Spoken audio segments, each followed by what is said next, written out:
திமுக ஆட்சியை அகற்றி அதிமுக ஆட்சியை கொண்டுவர மக்கள் அமோக ஆதரவு தெரிவித்து வருவதாக திருப்பூர் வடக்கு தொகுதி அதிமுக எம்.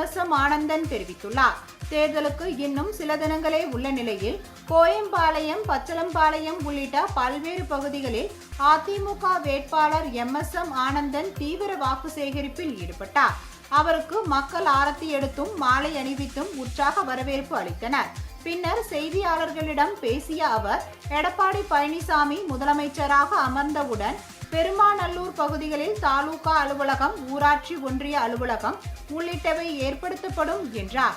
மேலும் போக்குவரத்து நெரிசலை குறைக்க மேம்பாலங்கள் அமைக்கப்படும், பெண் கல்விக்கு முக்கியத்துவம் அளிக்கப்படும் வகையில் வடக்கு பகுதியில் மேல்நிலை பள்ளி, அரசு கலைக்கல்லூரி அமைக்கப்படும், குடிநீர் பிரச்சினை சீரமைக்கப்படும் என்று கூறினார்.